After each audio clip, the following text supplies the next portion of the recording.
As inovações tecnológicas disponibilizadas pela Justiça Eleitoral para as eleições 2016 são um destaque desta edição. Começa agora o Justiça Eleitoral na TV. A Justiça Eleitoral brasileira é reconhecida em todo o mundo pelo alto nível tecnológico. Para não fugir à regra, este ano a Justiça Eleitoral pretende lançar 11 aplicativos para dispositivos móveis, todos voltados ao pleito. Confira na reportagem. Os aplicativos para smartphones e tablets terão a função de auxiliar eleitores e servidores. A intenção é que as ferramentas facilitem o acesso às principais datas do processo eleitoral, consultas a processos, busca de informações sobre candidatos e locais de votação, denúncias de irregularidade eleitoral e acompanhamento da apuração, além de ajudar os servidores na identificação de eventuais problemas durante a preparação das urnas eletrônicas. O calendário eleitoral pode ser acompanhado pelo aplicativo Agenda JE. O sistema contém todos os eventos do calendário eleitoral das eleições 2016 integrados ao serviço Calendário da Transparência. Esse calendário mostra todos os eventos agendados que buscam dar transparência à Justiça Eleitoral. As audiências públicas sobre temas relativos, por exemplo, estão disponibilizadas ali. O dispositivo conta com notificação automática e opcional do encerramento de todos os prazos constantes nos calendários. O acompanhamento processual também pode ser feito via aplicativo. A solução, batizada de JE Processos, é abrangente e permite acompanhar o trâmite tanto dos processos do Sistema de Acompanhamento Processual quanto do Sistema Processo Judicial Eletrônico. O usuário pode consultar por nome da parte, nome do advogado ou número do processo. Também é possível marcar processos como favoritos. O aplicativo exibe detalhes como o andamento, o relator do caso, a origem, a ementa, as partes e advogados e as decisões e publicações de cada processo selecionado. O JE Processos e o Agenda JE já estão disponíveis para download na Google Play e na Apple Store. Um dos aplicativos com maior procura nas últimas eleições e que deve repetir o sucesso este ano é o Candidaturas. O serviço permite que o eleitor acompanhe os candidatos ao disponibilizar informações atualizadas, como, por exemplo, os dados do candidato, a situação do registro de candidatura, o cargo a que está concorrendo, o partido, a coligação e ainda o link para o site do candidato.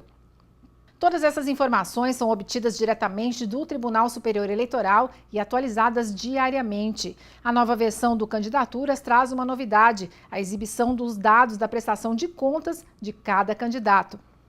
Nas eleições de 2016, até mesmo as informações de cada urna poderão ser conferidas pelo eleitor por meio de um código QR ou QR. Trata-se de um código de barras que pode ser escaneado pela maioria dos aparelhos celulares que têm câmera fotográfica. Dessa forma, qualquer cidadão poderá ter acesso rapidamente e com segurança às informações contidas nos boletins de urna que são impressos após o encerramento da votação e afixados em quadros de aviso nas sessões eleitorais.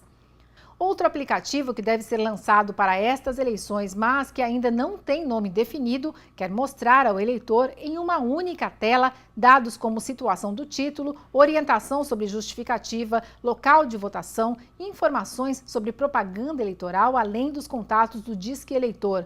O aplicativo também deve trazer os perfis oficiais da Justiça Eleitoral nas redes sociais, notícias e vídeos relacionados. Uma solução criada e já testada desde 2012 pelo Tribunal Regional Eleitoral do Espírito Santo permite aos eleitores notificar irregularidades nas campanhas. As denúncias, feitas principalmente por meio de fotos, serão recebidas e apuradas com agilidade pelos setores responsáveis da Justiça Eleitoral Regional. O aplicativo Onde Votar ou Justificar foi criado para facilitar o acesso dos eleitores aos locais de votação e postos de justificativa. O aplicativo traz o endereço dos locais de votação e dos postos de justificativa de todo o Brasil e recebe informações diretamente das bases nacionais da Justiça Eleitoral. É uma espécie de guia para auxiliar os eleitores que estão em dúvida sobre a zona ou a seção em que votam. Outro aplicativo que fez sucesso nas eleições 2014 e deve repetir o sucesso é o Apuração. O software permite acompanhar em tempo real os dados da apuração das eleições em todo o Brasil. O usuário pode ainda escolher os candidatos favoritos que ficarão em destaque. O aplicativo Mesários é específico para os quase 2 milhões de voluntários que participam do processo eleitoral.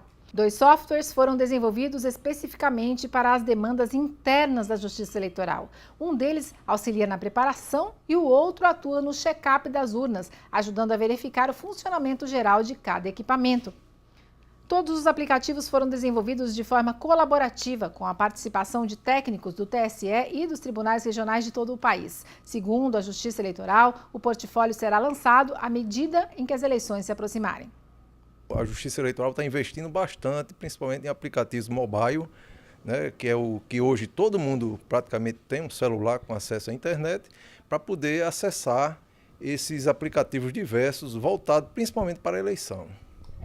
De uma eleição para outra, a gente verifica tanto um aumento no número da qualidade, né, dos aplicativos, quanto na quantidade deles também. Esse ano nós vamos ter 10 aplicativos mobile para a população poder acompanhar. Quer dizer, é uma evolução muito grande. Nós estamos realmente, tem um grupo específico que trabalha, e nós fazemos parte do Rio Grande do Norte, junto com mais uns 10 estados, com o Tribunal Superior Eleitoral. Eles fazem esses programas, né, e realmente está tendo uma boa aceitação para todos os eleitores. E também esses aplicativos, a gente pode dizer que eles colaboram com a transparência dos processos, né, no caso da Justiça Eleitoral. Exatamente. Hoje, na eleição de 2016, nós temos o QR Code, que é um aplicativo novo, que é onde o eleitor, o mesário, quem quer que seja, vai poder acompanhar o resultado daquela sessão. Ele ele usa o aplicativo e aqueles dados daquela sessão vêm para o celular dele e ele vai poder comparar se esse resultado realmente foi o que foi divulgado pela Justiça Eleitoral. Bom dia a todos e a todas. Aí, pedindo as bênçãos de Deus, iniciamos a nossa sessão desta tarde. Com relação à ata, alguma observação? Aprovada? Alguma expediente? Eu vou chamar a prestação de contas 7842 da relatoria do juiz Almiro Lemos. Está em mesa? Em mesa, senhora presidente. Identificada por Vossa Excelência 7842 de 2014, requerente à Comissão Provisória Estadual do Partido Solidariedade, o advogado Caio Vitor Ribeiro Barbosa. Relatório. Trata-se de prestação de contas apresentada pelo Partido Solidariedade por comissão provisória referente ao exercício financeiro de 2013. A sessão de análise, constatando a existência de falhas, emitiu relatório para diligências. A agremiação não se manifestou em parecer conclusivo, por entender que subsistem pequenas falhas, mas que estas, em conjunto, não prejudicam a regularidade. A comissão interna manifesta-se pela aprovação das contas, no mesmo sentido ao opinamento do Ministério Público Eleitoral, e este é o relatório, senhora presidente. E no mérito? É só que não está aberto o voto, né? Aí talvez a assessoria não tenha disponibilizado, eu peço que faça a liberação do voto. Deixa eu até pedir aqui. Está liberado. Está liberado? Chegou. Não vem me salvar aqui. Mais no mérito? Consoante registrado, ambos os pareceres foram pela aprovação com ressalvas e, neste sentido, eu estou encaminhando o meu voto. As falhas apontadas foram as seguintes: demonstrativos contábeis em desacordo com o novo plano de contas de partidos políticos. Segundo, ausência de abertura de conta bancária e a correspondente apresentação de extratos abrangendo todo o período. E terceiro, receitas estimáveis em dinheiro não certificadas pelo tesoureiro do partido por nota explicativa. Sobre a primeira irregularidade, eu consigno aqui que elas estão de fato em desacordo com o plano de contas, mas trata-se de falha formal incapaz de comprometer a análise das contas prestadas. Em relação à segunda falha, aqui é que há uma peculiaridade, porque, de fato, houve essa ausência de abertura de conta a tempo certo e a apresentação dos extratos, mas numa circunstância específica na qual o partido havia sido criado basicamente em instante próximo ao momento referente à prestação de contas. Então, explicada esta circunstância peculiar e tendo sido possível apurar a movimentação financeira no período. Neste caso específico, estou relevando, sim, tal falha, a exemplo do que foi, a exemplo da opinião da Comissão Interna do Ministério Público. E, finalmente, no que diz respeito à terceira irregularidade, embora as receitas não tenham sido certificadas pelo tesoureiro do partido, há outros elementos documentais no processo que são capazes de comprovar adequadamente as despesas, as receitas estimáveis em verdade. Então, considerando que todas as falhas em verdade são formais e que foi possível, a despeito delas, efetuar a análise das contas, meu voto é pela aprovação com ressalvas da prestação de contas. É o voto, senhora presidente.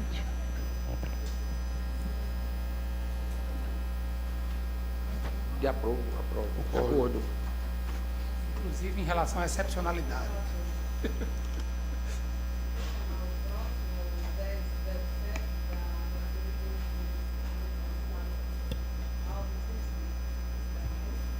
Está em mesa, senhora presidente. O recurso eleitoral identificado por Vossa Excelência tem como recorrente o Partido Ecológico Nacional, o PEN, por meio de seu órgão municipal de Serrinha dos Pintos, representado pelo Dr. Edmilson Fernandes de Amorim, e recorrido Lúcia de Fátima Gomes da Silva, representada por Abraão Diógenes Tavares de Oliveira. Tratam os autos de recurso interposto contra a decisão do meritíssimo juiz da 38ª Zona Eleitoral, Martins, que deferiu o pedido de transferência eleitoral formulado por Lúcia de Fátima Gomes da Silva, sob o argumento de ter restado demonstrado o vínculo da eleitora com o município de Serrinha dos Pintos. Em razões recursais, a recorrente alega que a eleitora não reside naquele município, mas sim na cidade de Mossoró, e que não possuiria vínculo com aquele município. Intimada, a recorrida apresentou contra-razões, afirmando em linhas gerais que os documentos por ela coligidos aos autos são hábeis a subsidiar a transferência de seu domicílio eleitoral. Alegou ter comprovado a existência de vínculo com o referido município. O juiz eleitoral da 38ª Zona manteve a decisão, fazendo subir o recurso a essa instância, onde, em análise pela Procuradoria Regional Eleitoral, o parquet opinou pelo conhecimento e desprovimento do recurso, e é o que importa relatar, senhora presidente.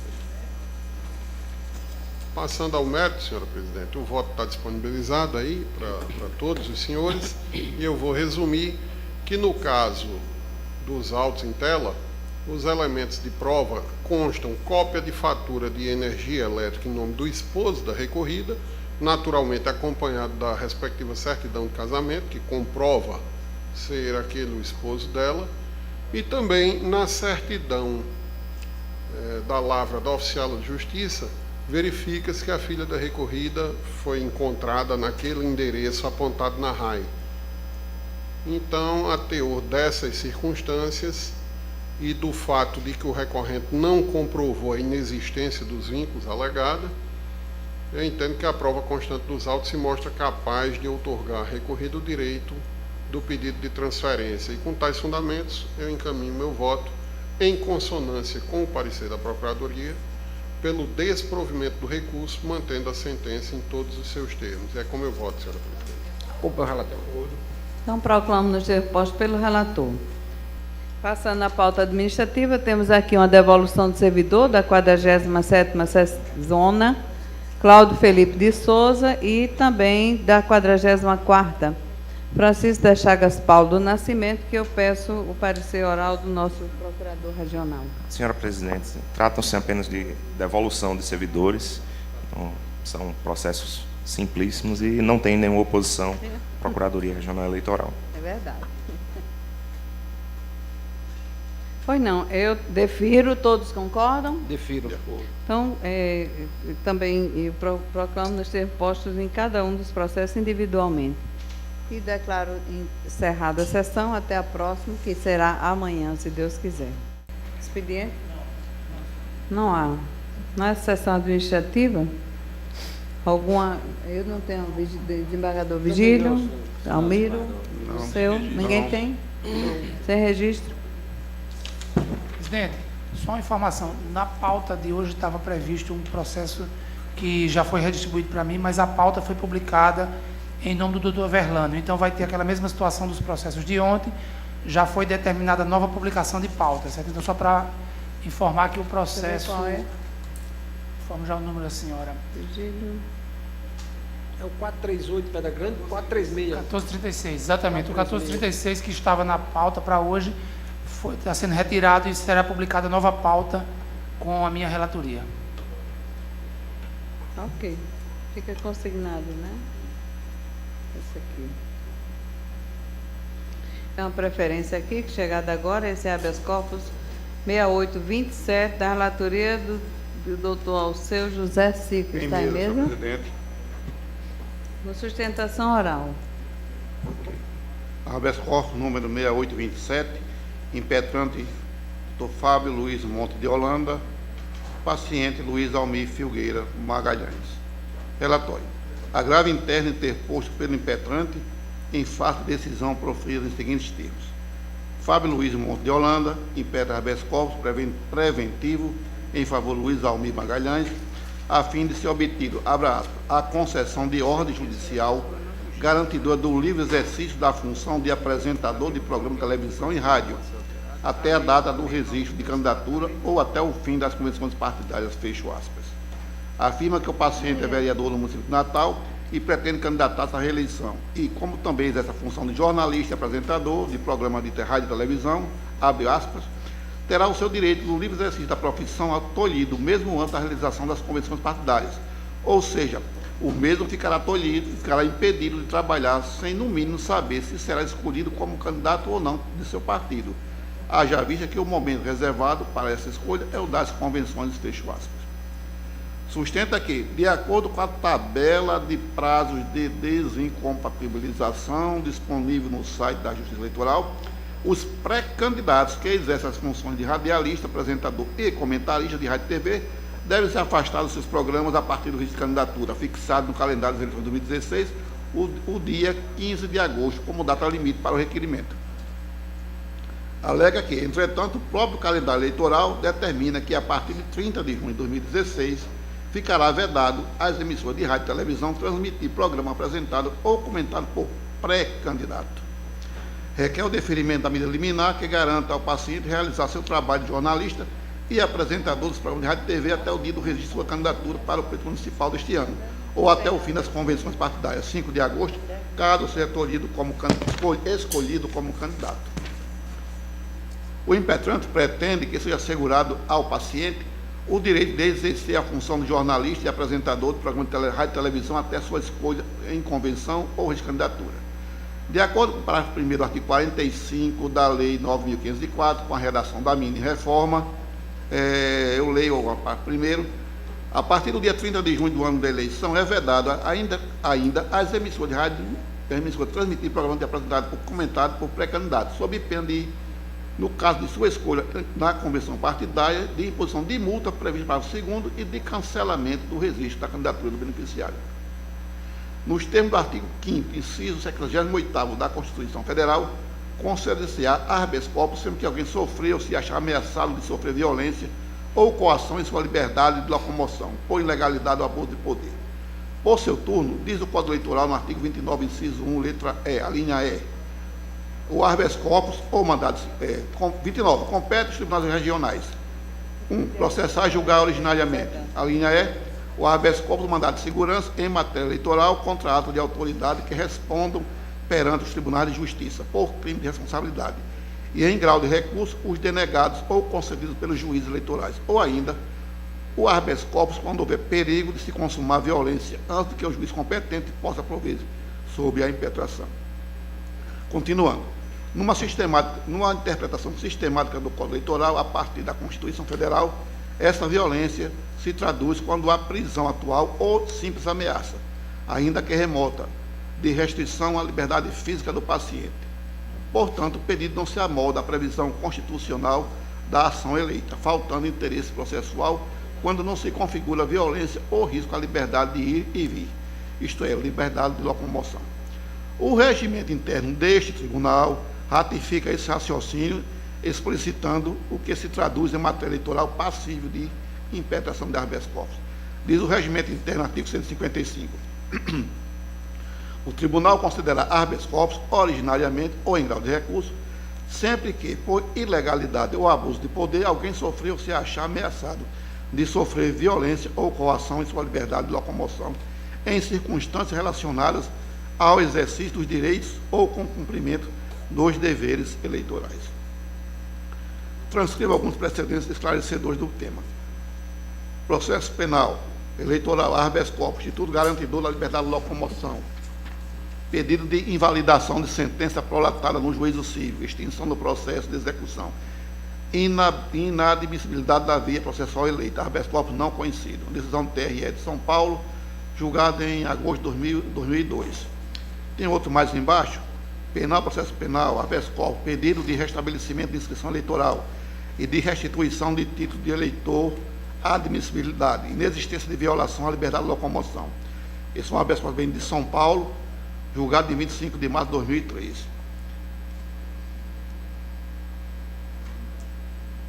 Trago mais um outro. Li a parte grifada. O habeas corpus não constitui meio idôneo para trancamento de representação eleitoral formulada com base na Lei 9.504/97, porquanto não se trata de matéria penal e inexiste constrangimento legal a ser afastado. Esse foi do Tribunal de Santa Catarina, julgado em 22 de março de 2001.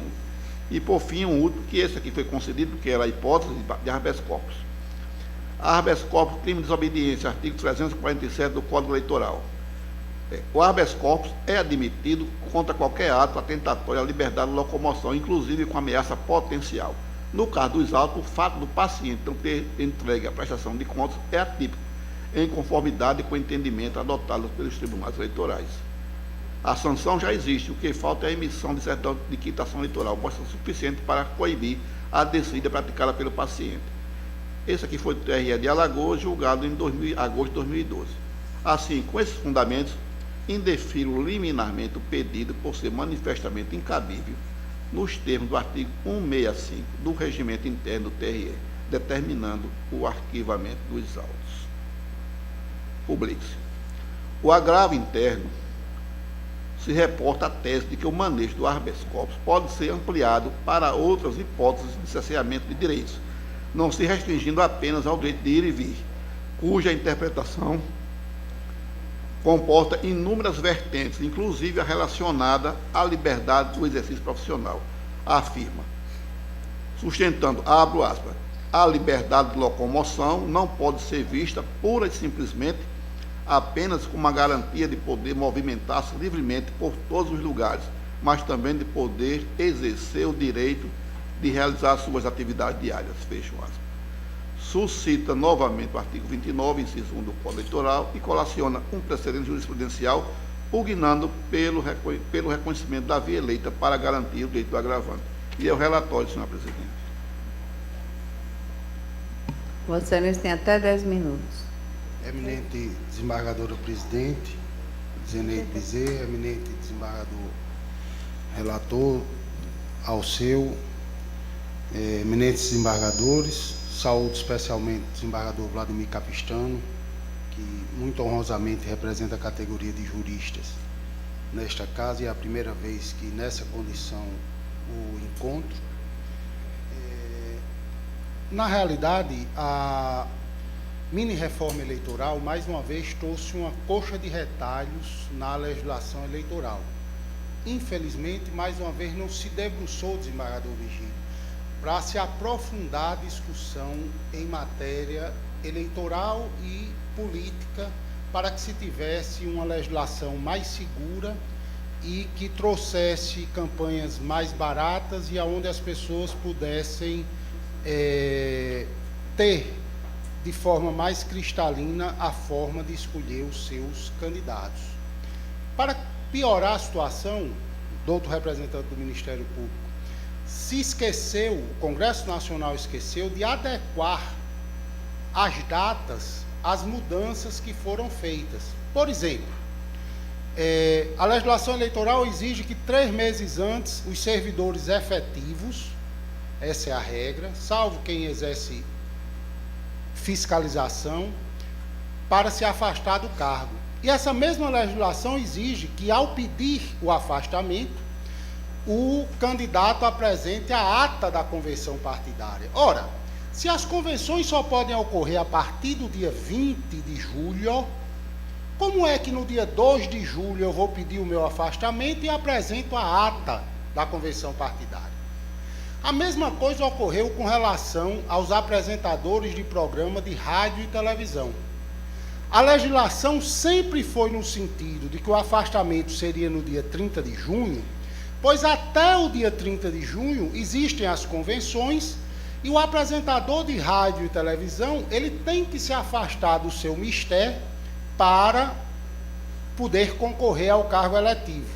O que por si só já causa uma certa repulsa entre os profissionais dessa área, porque o médico pode continuar sendo médico durante o período eleitoral, o advogado pode continuar sendo advogado durante o período eleitoral, mas o apresentador de televisão não pode. Mais grave ficou a situação quando o legislador diminuiu para 45 dias o período de campanha eleitoral, alargou até 5 de agosto o período da convenção eleitoral e quer que o apresentador se afaste sem nem ter a certeza, e juridicamente não tem como se negar isso, de que será escolhido como candidato. Isso causou a pessoas como o vereador Luiz Almir um sentimento de injustiça gritante, porque a atividade dele é o que ele gosta de fazer e é como ele sustenta a sua família. O exercício do mandato eletivo é um detalhe, até porque não se tem a garantia disso. E aí veio a decisão monocrática, com todas as vênias do eminente relator, para dizer, não, mas o habeas corpus ele serve para garantir o direito de ir e vir, sim.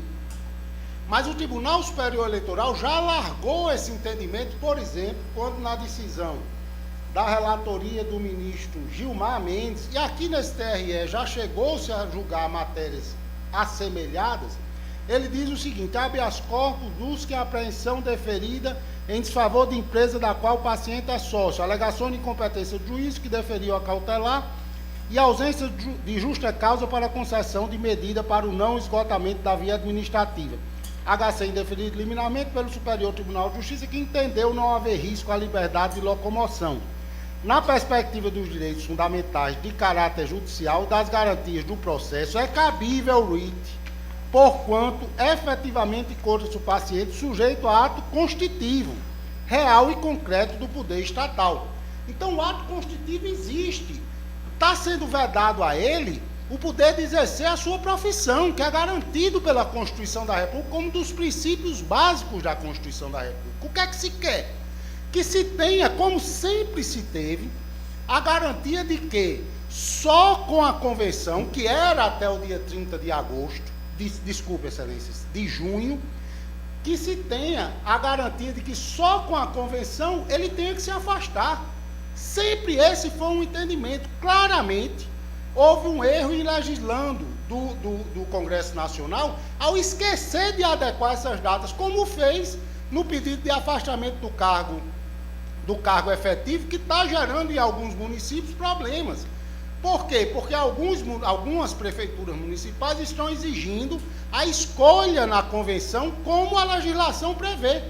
Então se pede dia 30, só que a convenção é dia 20 e não se tem essa ata de escolha da candidatura. A mesma coisa serve para os apresentadores de programa de rádio e televisão. Que eles tenham que se afastar porque são concessões públicas, sim. Mas e se eles não forem escolhidos candidatos? Eles serão tolhidos no seu exercício profissional? É isso que não é por esses 20 dias, é pelo sentimento de injustiça, é pelo sentimento de que uma garantia fundamental, que é o exercício profissional, está sendo tolhida de um profissional da área dele. Por isso, e não vimos outra via que pudesse se adequar à matéria que não o habeas corpus, para garantir o livre exercício de uma atividade profissional lícita, até o momento em que seja escolhido, ou ao menos em que seja possível ser escolhido como candidato. Diante disso, o ora impetente pugna pela concessão do habeas corpus para garantir o exercício profissional do paciente na atividade que é a sua atividade, que é a atividade de apresentador de rádio e televisão. Obrigado, Excelência. Doutor Alceu. Só o voto, senhor presidente. Ministério Público quer se pronunciar? Pois não, doutor Cleber. Senhora Presidente, senhores membros da Corte, senhor advogado, considerando que não há parecer escrito ainda do Ministério Público nos autos, resolvi pedir a palavra para dar o ponto de vista do Ministério Público Eleitoral sobre o caso. Embora se trate aqui de agravo regimental, mas a matéria de fundo continua sendo o habeas corpus subjacente a ele. Em princípio, entendo também que o habeas corpus não seria um instrumento cabível para discutir a questão. Não só por todas as razões já bem lançadas pelo relator, inclusive mostrando a sistematicidade constitucional e do Código Eleitoral, inclusive cotejando com o regimento interno desta Casa, como também porque a concessão deste culminaria com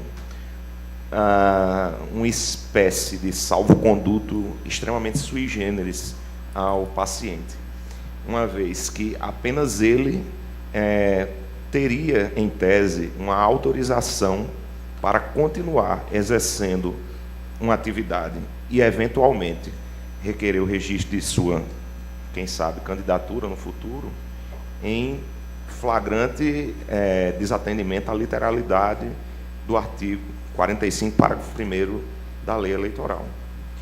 As razões lançadas pelo doutor advogado me parecem mais adequadas a uma discussão acerca do acerto ou não da Lei 13.165 de 2015, acerca da correção ou não das escolhas feitas pelo legislador, e não pela conformidade constitucional dessa escolha e da aplicabilidade de uma exceção individual concreta a uma pessoa em específico. A tese não é desarrazoada, a tese de que o prazo para essa desincompatibilização entre as atividades de apresentador de rádio e de televisão seria mais adequado conforme a legislação anterior, ou seja, a partir das convenções partidárias, mas devo dizer que me parece que foi uma escolha clara do legislador e que, inclusive, ela foi repetida na resolução número 23.450 do Tribunal Superior Eleitoral, que diz que, a partir do dia 30 de junho, expressamente é vedado às emissoras de rádio e de televisão transmitir programa apresentado ou comentado por pré-candidato, sob pena de, no caso de sua escolha da convenção partidária, imposição de multa e de cancelamento do registro da candidatura. Há uma literalidade flagrante aqui, não me parece ser caso de interpretação ou de afronta ao princípio constitucional da liberdade de trabalho. Me parece que a intenção do legislador foi claramente a de evitar que aquelas pessoas que exercem esse tipo de atividade e que são bastante distintas, pelo menos no meu ponto de vista, da do médico, do advogado, de qualquer outra profissão, elas têm, de fato, uma vantagem em relação a essas outras profissões. Por quê? Porque simplesmente o apresentador de mídia, ele penetra na residência dos eleitores diariamente. Ele mantém aquele contato. E isso lhe confere um diferencial competitivo futuro nas eleições. E isso não é uma novidade que eu estou dizendo, não estou aqui inventando a roda, mas a prova disso é que, nas últimas eleições, centenas ou, quem sabe, até milhares de ex-Big Brothers, ex-cantores, ex-apresentadores, eles não só se candidataram, como muitos deles obtiveram êxito. O que mostra que há uma certa fragilidade do eleitor, porque ele é convencido, ele é cativado pela figura daquela pessoa que adentra todos os dias na sua casa e que deixa uma mensagem positiva. Quer essa mensagem tenha ligação com o exercício da gestão pública, quer não tenha qualquer relação com isso. Então, foi uma escolha clara do legislador pode ser discutida? Pode, sim, mas de um ponto de vista legislativo.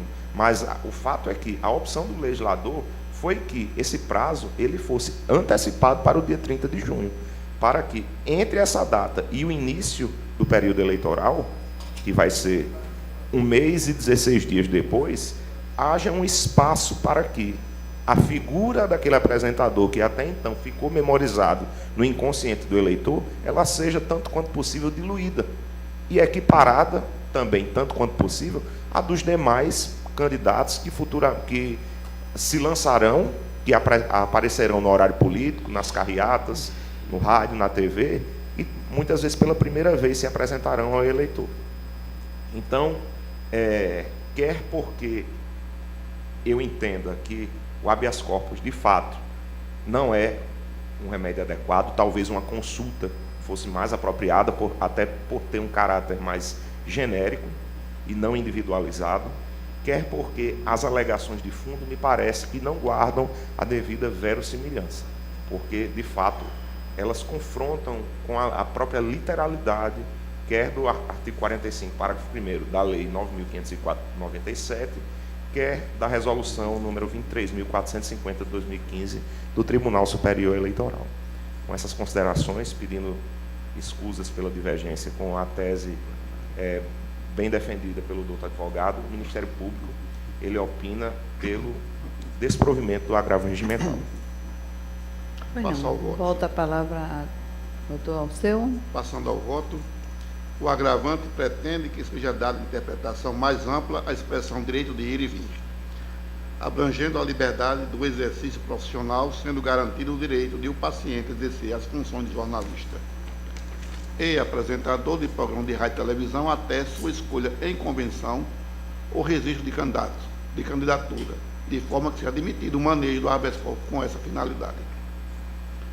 Como fundamento de sua tese, alega que, de acordo com a tabela de prazos de desincompatibilização disponível no site da Justiça Eleitoral, aqui diga-se de passagem meramente informativo, uma vez que foi juntada aqui aos autos, pelo impetrante, eleições de 2016, prazo de desincompatibilização. E, portanto, a tabela ora apresentada tem caráter meramente informativo, uma vez que os casos concretos serão apreciados pelos órgãos competentes por ocasião do julgamento do registro de candidaturas. Então, prosseguindo. Os pré-candidatos que exercem as funções de radialista, apresentador ou cobertor de rádio e TV devem se afastar dos seus programas a partir de candidatura, data limite fixada em 15 de agosto no calendário das eleições de 2016. Entretanto, o próprio calendário eleitoral determina que a partir de 30 de junho de 2016 ficará vedada às emissoras de rádio e televisão transmitir programa apresentado ou comentado por pré-candidato. Além da convicção exposta por ocasião da decisão agravada, que mantenho, entendo que a interpretação que pretende o agravante quanto ao cabimento do habeas corpus, embora tenha sido ampliada sua abrangência em alguns precedentes dos tribunais superiores, certamente não atinge o direito de descumprir a lei, que, em última análise, é o objeto do pedido, um salvo-conduto para não cumprir o prazo de afastamento previsto na Lei 9.504, no parágrafo 1º do artigo 45, transcrito a decisão agravada. Inclusive, na data atual, se o paciente não tenha cumprido tal prazo e se afastar de suas atividades como apresentador, terá sido, por sua conta e risco, sujeitando-se, caso escolhido em convenção, a multa e o cancelamento de candidatura, até porque o dispositivo citado na Lei das Eleições prevê que, a partir de 30 de junho do ano da eleição, é vedado às emissoras de transmitir programa apresentado ou comentado por pré-candidato, ou seja, inexistente ainda a figura do candidato. Aquele que pretende disputar as eleições deve se afastar da mídia nesse prazo por determinação legal. Dessa forma, mantém a decisão agravada pelos seus próprios fundamentos e na forma determinada pelo artigo 1021, parágrafo 2º do Código de Processo Civil, submeto o agravo interno ao julgamento desse colegiado, senhor presidente. Pois não, doutor Zé Dantas. Como relator, desembargador, eu acredito que as razões expostas pelo MP encontram respaldo, até porque manter a candidatura, manter um apresentador à frente de um programa de TV, mesmo no período que anteceda as convenções, desequilibra o pleito e fere o princípio da igualdade entre os candidatos. Então eu acompanho o relator nesse sentido, para desprover os argumentos do impetrante. Doutor Vladimir. Senhora presidente, primeiro agradecer ao doutor Fábio a saudação que me fez. Também é a primeira vez que eu encontro, obviamente, aqui na condição de advogado. Já o encontrei como juiz dessa corte e eu na condição de advogado. Então, é uma satisfação e agradeço a menção. Quanto ao processo, senhora presidente, eu vou trilhar no mesmo sentido do relator. De fato, eu compreendo que o habeas corpus não é o instrumento adequado para esse tipo de pretensão.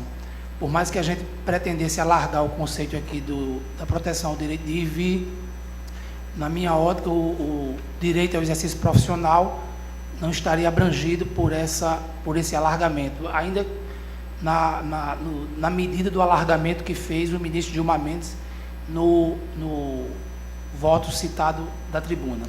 E, para além disso, excelência, também, fazendo como fez o procurador regional, eu avanço até para o mérito do processo, ainda que estejamos barrados na admissibilidade, mas eu não vejo como estranho à legislação eleitoral essa medida que o legislador, na minha concepção, optou por fazer, essa escolha que ele tomou de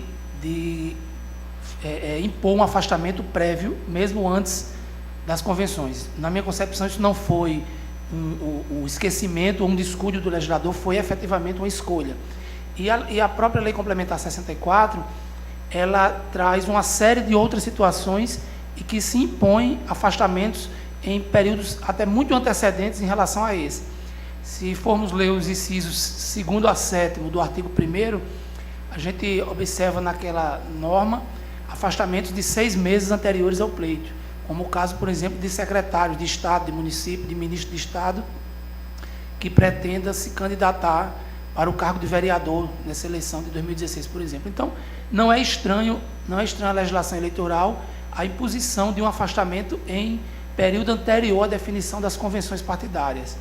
E como salientou o doutor José Dantas de Paiva, a desigualdade que proporciona a exposição midiática é muito evidente, é muito forte. Por isso que me parece que foi efetivamente uma escolha do legislador impor o afastamento dos jornalistas ou dos apresentadores, ainda que não jornalistas, dos programas a partir do dia 30 de junho, independente da escolha em convenção partidária. E por essas razões eu acompanho o voto do relator. Pois não. Doutor Simito. Também, senhora presidente, eu acompanho a linha de entendimento que foi esposada pelo relator e pelos que me antecederam, e o faço também sob o mesmo fundamento de que entendo primordialmente que o meio escolhido não foi perfeitamente adequado por essa questão até da ampliação do direito de ir e vir, que eu também não vislumbro sob esse argumento do exercício profissional como uma possibilidade de alargamento, até em precedentes do próprio TSE, a assessoria me passou aqui algumas coisas, e eu verifico que sempre é necessário que haja um liame mais próximo, de forma que a liberdade de ir e vir, mesmo que indiretamente, seja mais evidenciada para autorizar o cabimento do habeas corpus. E, tal qual já foi mencionado pelos colegas que me antecederam, a própria colocação feita aqui pelo nosso representante do parquê foi muito feliz e merece o registro, no sentido de que me parece que isso foi proposital de fato, foi uma escolha do legislador em assim proceder. Também o doutor Vladimir menciona com muita propriedade o exemplo de outras situações de afastamento, e o intuito final sempre vai ser qual? Possibilitar um equilíbrio no pleito. Sem dúvida, uma pessoa de mídia que tem como atividade profissional o jornalismo, que é uma pessoa que dispõe daquele meio de comunicação de massa para divulgar a própria imagem, que isso faz parte até da condição de apresentador, de jornalista, que também exerce um mandato de vereador, o que obrigatoriamente não o fará candidato, mas já dá uma indicação de uma possível candidatura à reeleição, é uma indicação apenas, eu não estou usando isso como um argumento de que... Então, me parece que o objetivo do legislador foi esse. Tal qual foi dito pelo Dr. Kleber também, representante do Ministério Público, a tese desenvolvida pelo advogado em tribuna é uma tese plausível, é uma tese interessante. Mas que, no caso presente e pelo meio adotado, a exemplo do que fez o doutor Kleber, peço vênia, mas eu também divido e acompanho o entendimento do relator por verificar, no meu entendimento, que o meio não foi o adequado. Então, dessa mesma forma, eu acompanho o relator, mantendo a decisão agravada por seus fundamentos. Pois não, desembargador Vigílio. Senhora presidente, também muito simples. A exemplo do que muito bem disse o relator, ele esbarra exatamente nessa possibilidade de se conhecer o agravo instrumento para não casos previstos textualmente no texto constitucional. Por essa razão, e adotando o parecer do Ministério Procurador Regional, eu sigo o voto do relator. Pois não, doutor Almiro. Senhora presidente, eu confesso que tive uma certa nostalgia aqui, retornei 20 anos no tempo aqui nessa discussão, lembrando das aulas de Direito Constitucional, onde discutíamos a teoria brasileira do habeas corpus. Meu professor saudoso Hélio Brito nos ensinou uma turma de jovens ávidos pelas noções de direito constitucional acerca da teoria brasileira do habeas corpus. O doutor Fábio Holanda está em boa companhia no que diz respeito à fundamentação, porque a doutrina foi criada, como se sabe, por Rui Barbosa, um dos principais arautos da doutrina no Brasil, e, de fato, acabou incorporada até mesmo ao texto constitucional. Se a lição não estiver atrasada, se estiver em dia, a Constituição de 1891 inseriu no texto constitucional a teoria brasileira do habeas corpus. Contudo, esta é uma reforma ainda no começo do século seguinte, nos anos 20, retirou tal possibilidade do texto constitucional.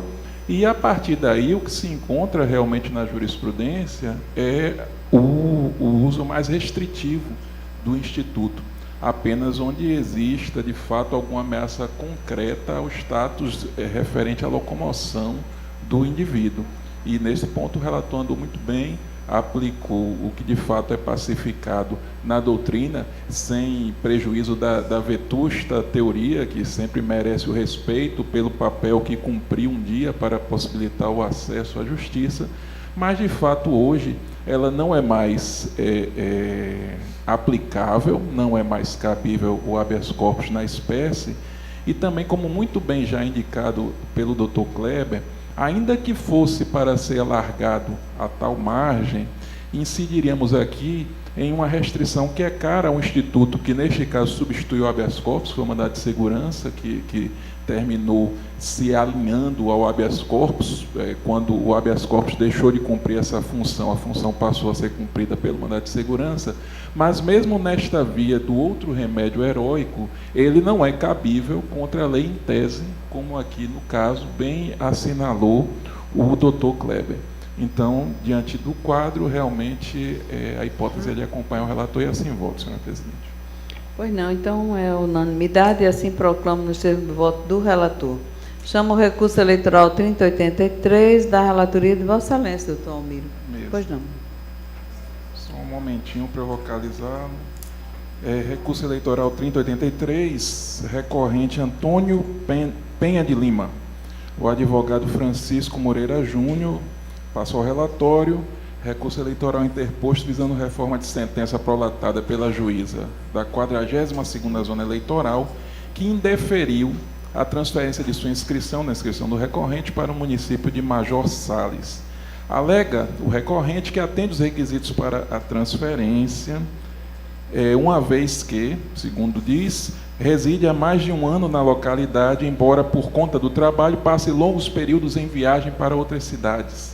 Sustenta ainda a existência de vínculo patrimonial com a localidade, apresentando o contrato particular de compra e venda. Afirma que o conceito eleitoral é amplo, pede provimento. Com vista dos autos, a Procuradoria Regional Eleitoral opina pelo conhecimento dos provimentos ao relatório, senhora presidente. E no mérito? Estou em consonância com o parecer e constatando que, de fato, as provas nos autos, eu indico aqui no voto, elas, em verdade, ligam o recorrente ao município de Caruaru. Ele é sócio proprietário de empresa que tem sede no município pernambucano. Existe aqui um registro do oficial de justiça encarregado de diligências que atestou que, além de não ter encontrado a esposa do recorrente em diligência feita em outro processo, que curiosamente virá a sessão de hoje, relatado por Dr. Gustavo, mas neste processo existe essa prova de que a família não residiria lá, existe essa declaração de que a família não residiria lá, mas sim no município de Caruaru. Então, verificando que as provas aproximam o recorrente do município pernambucano e que o documento aqui juntado, correspondente aqui a documento particular, que seria para fazer prova da aquisição de imóvel, não é aceito habitualmente por esta Corte, ou ao menos não isoladamente, como aqui se pretende, contra outras provas existentes. Então, na hipótese, meu voto em consonância com o parecer é por conhecer, mas negar provimento ao recurso, mantendo a decisão. Todos concordam? De acordo. Então, proclamo nos termos postos pelo relator. Recurso eleitoral 4516, da relatoria do doutor Alceu, está em mesa? Não mesmo, senhor presidente. Trarei Não amanhã. mesmo. O seguinte é o recurso eleitoral 3338, da relatoria de Vossa Excelência, doutor Gustavo Smith. Está em mesa? Está em mesa, senhora presidente. Pois não, certo.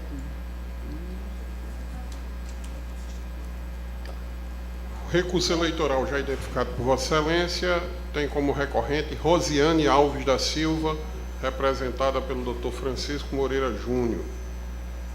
E é o recurso que o desembargador Almiro se referiu agora há pouco.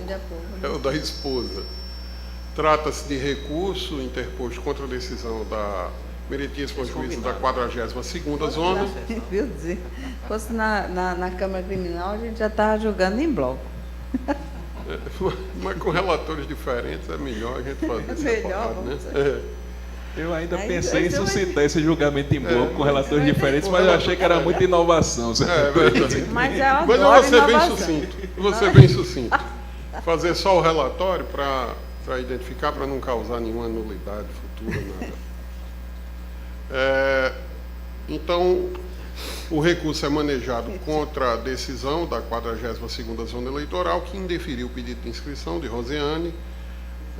Há uma certidão lavrada, as folhas 20, pelo oficial de justiça, que informa que a eleitora não foi encontrada no endereço indicado no RAI, tendo sido encontrado o sogro, que declarou ser a eleitora residente em Caruaru. Informação essa que, somada à que foi dada por Dr. Almiro com relação ao esposo, corrobora que essa é a verdade encontrada nesses autos.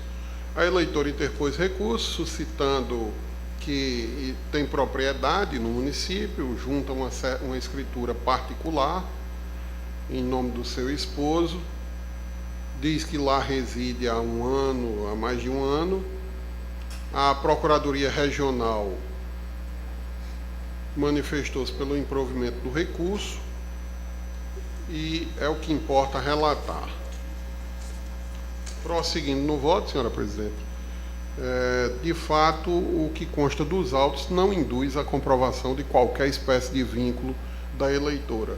Ao contrário, a própria declaração do sogro, que consta da certidão expedida pelo oficial de justiça, dá conta de que ela reside em Caruaru, o que, juntamente com a informação que foi dada no outro processo que se refere ao seu esposo, corrobora esse entendimento. E com essas considerações, o voto está disponibilizado, eu estou encaminhando o entendimento no sentido do conhecimento e desprovimento do recurso para manter a sentença em todos os seus termos. É como eu voto, senhora. De acordo? Mas era do Sul. Todos de acordo? Correto. Trocamos nos termos postos pelo relator. Esse era o último processo? Algum outro que está em mesa? Então, agradecendo a Deus por mais uma tarde.